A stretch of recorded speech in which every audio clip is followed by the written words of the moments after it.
ভাই খাওয়ার টাকাটা পর্যন্ত পকেটে নাই, একটু হেল্প কর না। আমার না কোনো এক্সপ্লেনেশনের দরকার নাই, সোজা বলে দে যে আমাকে টাকাটা দিতে পারবি না। না আমি আমি রাগ করছি না, ঠিক আছে আমি পরে কথা বলছি।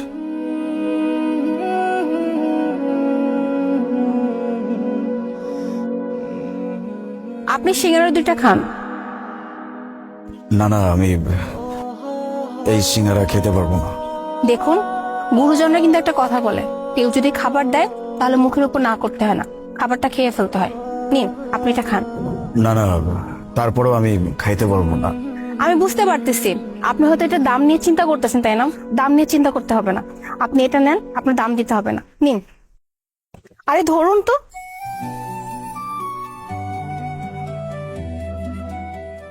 আপনাকে দেখা তো মনে হইতেছে শিক্ষিত, মানে পড়াশোনা করছেন।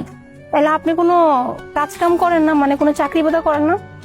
ঠিকই ধরছেন, আমি যথেষ্ট শিক্ষিত, আমি একটা ভালো জবও করতাম, সবকিছু না খুব ভালোই চলছিল।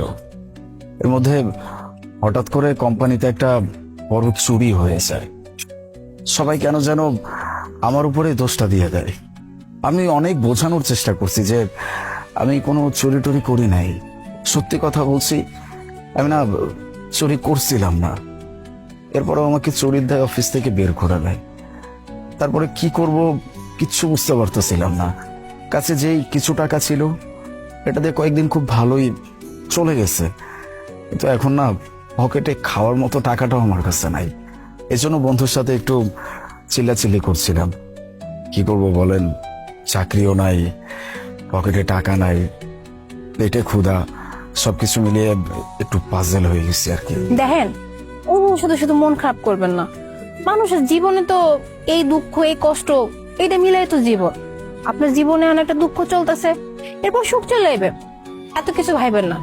ঠিকই বলছেন, এসব কথা না আপনাদের মতো মানুষের মুখে মানায় যাদের কর্ম আছে।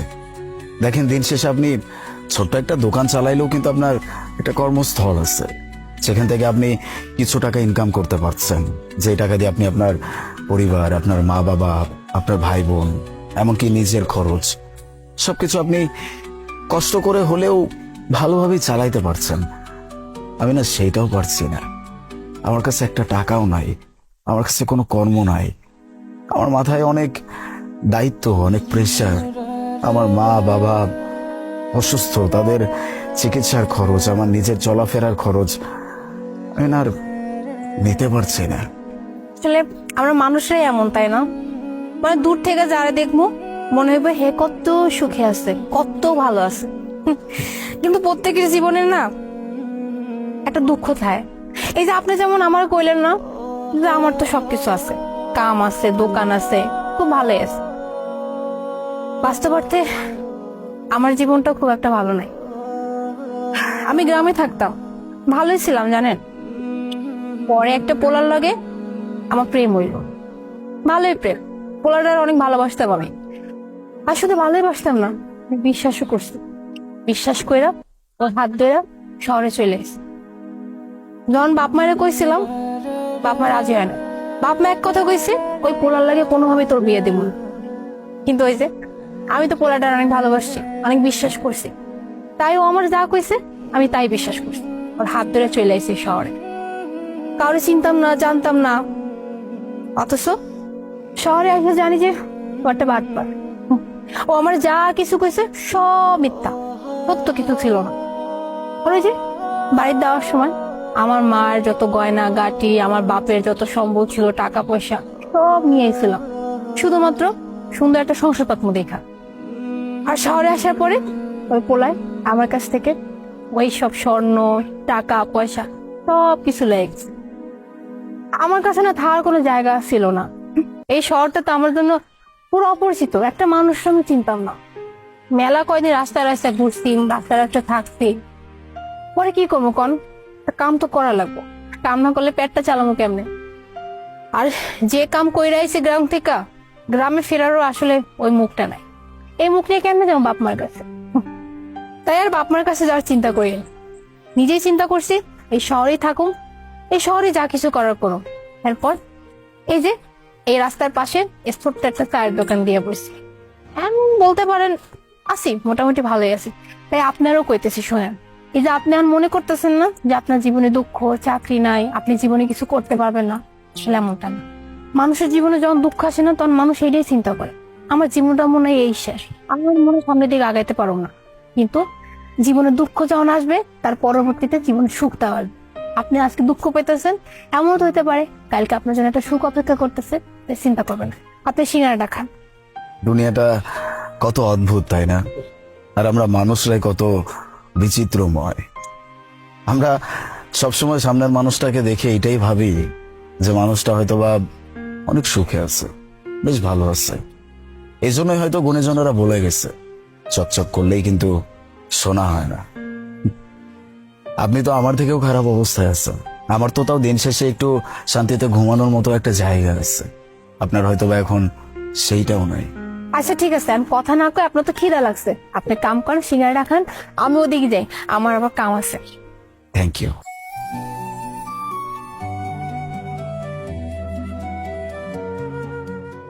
আপু, এই যে থ্যাংক ইউ, আমি আসছি। ভাইয়া দাঁড়ান একটু, এখানে কিছু টাকা আছে, এই টাকাটা আপনি রাখেন। না না আপু, প্লিজ দেখেন, আমি টাকা নিতে পারবো না। এমনিতে আপনি আমাকে খাওয়াইছেন, আমার অনেক বড় উপকার হয়েছে, আমি টাকা নিতে পারবো না। দেখেন, আপনারও তো মনে হইতেছে যে আমি আপনার সাহায্য করতেছি, কিন্তু এমনটা না। আসলে আমার কাছে টাকাগুলো আসছিল, আর আমি আপনার সাহায্য করতে পারতেছি, তাই ভাইবে আমি আপনার টাকাটি দিতেছি। কারণ আপনার পকেটে এখন টাকা নাই, আপনি কোথায় যাইবেন, কি করবেন না করবেন, কিছু তো টাকা লাগবে। তাই আমি আপনার কাছে অনুরোধ করতেছি, আপনি না করবেন না, এই টাকাটা আপনি রেখে দেন।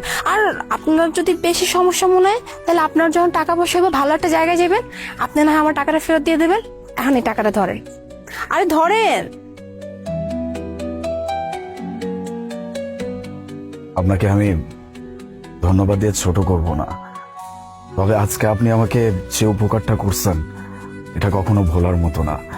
আমার জীবনে যদি কিছু মানুষ থাকে যাদেরকে আমি আজীবন মনে রাখতে চাই, তার মধ্যে আপনি একজন।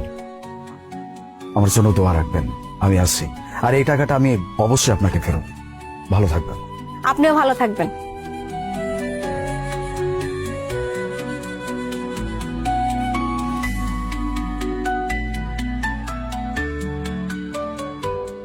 কি ব্যাপার, আপনি এখানে বসে আছেন?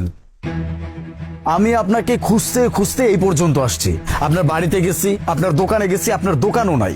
আসলে আমি যে দোকানটা দিতাম, ওই দোকানটা যে জায়গা ছিল, ওইটা নাকি সরকারি জায়গা। আমার দোকানটা না, সরকারি লোকজন এসে আমার দোকানটা ভেঙে চুটা ফেলেছে, আমার না দোকান দিতে দিব না। আমি যারা কি করবো আমি কিচ্ছু বুঝতেছি না। আমার তো দোকানটা যারা কোনো কিছু নাই, ওই দোকানটা দিয়ে তো আমি চলতাম। আমি এখন কি খাবো, কই থাকবো, আমি না কিচ্ছু বুঝতেছি না। আমার সর্বনাশ হয়ে গেল, আমার না টাকার কোনো জায়গা না, আমি যখন কি করবো আমি কিচ্ছু বুঝতেছি না। কে বলছে আপনার কোনো জায়গা নাই? একটা জায়গা আছে। একটা জায়গা আছে মানে আপনি কি কইতেছেন? মানে আমি আপনাকে বিয়ে করতে চাই, যদি আপনি রাজি থাকেন।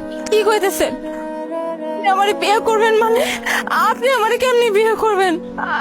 আপনি আপনি আমার কতটুক ভাই ছিলেন, বা আমার মতো মায়ের আপনি কেমনি বিয়ে করবেন কোন তো? হ্যাঁ, হতে পারে আমি আপনাকে পুরোপুরি চিনি না, তবে আমি আপনাকে যতটুকু চিনছি, একটা মানুষকে এর থেকে বেশি চেনার প্রয়োজন আছে বলে আমার মনে হয় না। আবার সেদিনের কথা এখনো মনে আছে। সেদিন আপনি আমাকে যেই কথাগুলো বলছিলেন, এই কথাগুলোর কারণে আমি অনেক ইনফ্লুয়েন্স হয়েছি, আমি অনেক মোটিভেটেড হয়েছি, যার কারণে আমি আবার শক্তি পাইছি নতুন করে নিজেকে তৈরি করার। আমি করছি।